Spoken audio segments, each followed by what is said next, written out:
What I'm going to show you right now is the most exciting part of SpyFu ad history. It's what I call reading between the lines or reading the tea leaves of ad history. Once you see how to do it, it's incredibly powerful because what you're able to do is look at an ad history page and immediately understand whether a keyword is going to convert or not. It's pretty much like a crystal ball. If you get this right, people are going to give you nicknames like the Oracle or the Rainmaker. This is good stuff. So let me show you how to do it. Now, you've already seen a couple good keywords. They're pretty easy to spot. See how there's several domains that are very consistently bidding? See how they've made periodic adjustments to their ad copy? That's how you know they're paying attention. They didn't pull a set it and forget it on their AdWords account. This is a very competitive keyword, certainly, but with the right combination of product, landing page, and ad copy, it's definitely a winning keyword. Now, let's take a look at how you can use ad history to warn you of money-wasting, time-sucking, dysfunctional keywords. The first example I want to show you is the keyword search engine. Ladies and gentlemen, this is what an unprofitable keyword looks like. Memorize this and avoid anything that looks remotely like it. See how there have been 20 advertisers in the last year and none of them hung around for more than a couple months? This keyword isn't producing results for anyone, period. Now, if you happen to be launching a new search engine, this is certainly a way to get some traffic coming to your site, but it's not sustainable. This is a pretty expensive keyword, and even if you're launching a new search engine, there's definitely less expensive ways to get the clicks you want. The next one I want to show you is what ad history looks like when a keyword is dead or dying, or more accurately, in a state of transition. This one is kind of obvious. The keyword PS2. Look at that. Going strong, lots of competition, and then BAM! Dead. In this case, we know exactly what happened.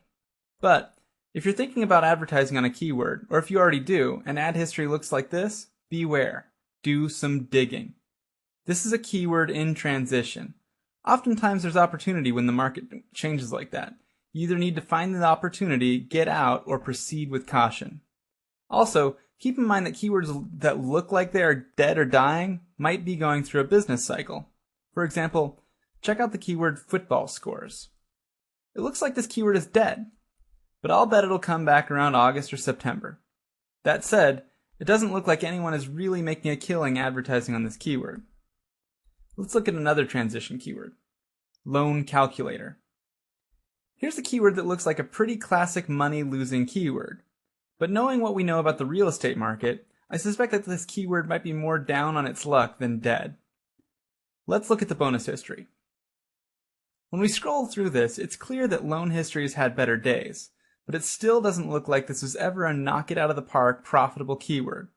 The whole industry may be in the tank, but if this keyword was converting, you'd be sure there'd be people who would buy it and hold. For example, compare this keyword to mortgage refinance. Same industry, same time frame. Look at that keyword. These guys can't get enough of it. Some of these are the same companies. I saw LendingTree used to buy Loan Calculator. Loan Calculator is probably going through a business cycle, but it is clearly not the keyword advertisers are willing to bet their scarcest resources on. I'd avoid it unless you're maxed out on all other good keywords. Another type of keyword to watch out for is a double meaning keyword that is a winner for one industry and a clear loser for others.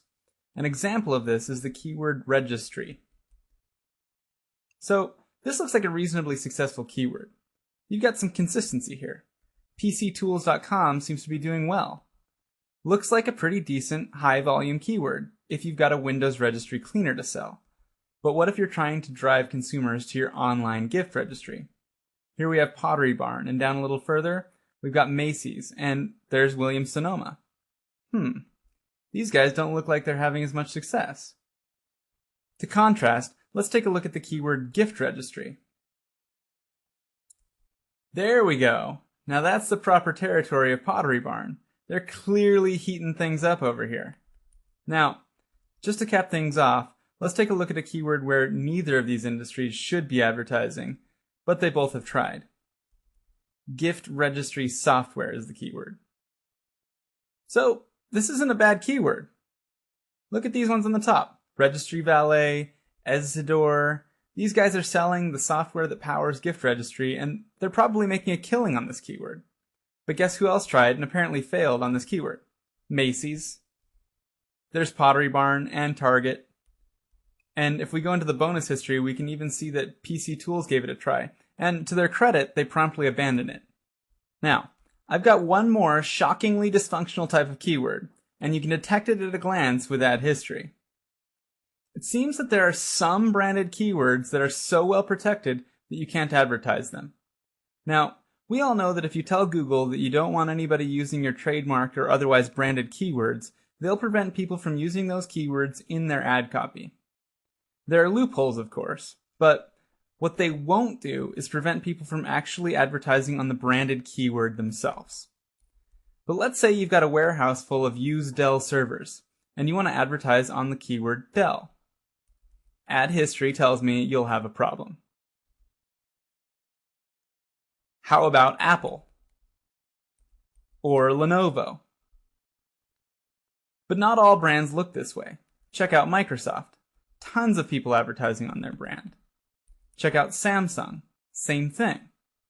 What's revealing about these last two is they don't seem terribly interested in advertising on their own brand. So again, I really have no carnal knowledge of this branded keyword exclusivity thing and how it works, but it doesn't appear to happen automatically, even if you're a huge company with lots of lawyers, like Microsoft.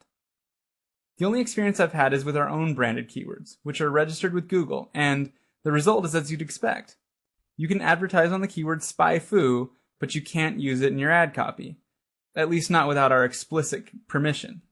Anyway, let's try something as far away from technology as we can get, insurance. Let's take a look at Progressive. Same thing over here, right? It really looks like nobody gets to advertise on these brands but the brand themselves. And you know intuitively that these guys would love nothing more than to be advertising on each other's brands. And a bevy of small competitors would be doing it all day, every day. And that's the thing, really.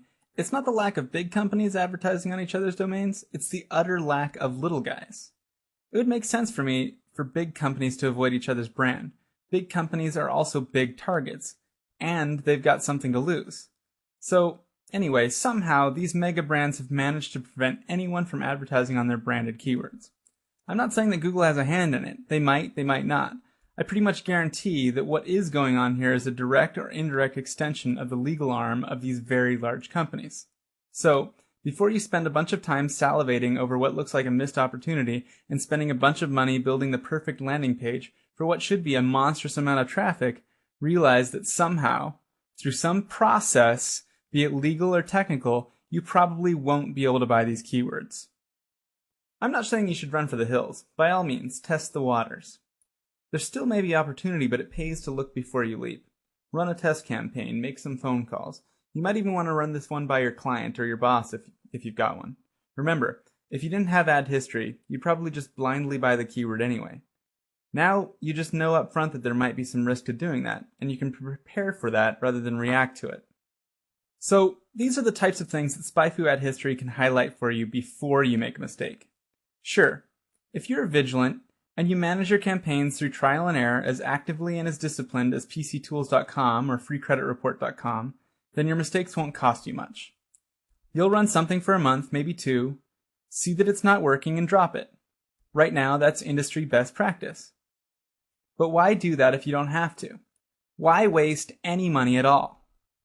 Why not make it a habit of popping every keyword into ad history before you buy it? The reason I invented SpyFu, over 4 years ago now, was because back then, if I wanted to know which keywords my competitors were buying, the only option available effectively amounted to guess and check. You had to think of a keyword, then type it into Google, and look to see if your competitors were there. SpyFu was the first to solve that problem. Now the industry is in a similar state. The best practice to see if a keyword or ad variation works is trial and error, right back to guess and check. You get some keywords that might work for you, guess some ad variations, and spend as much money as you can waste until you have enough clicks to justify eliminating the bad keywords. SpyFu Ad History solves that problem.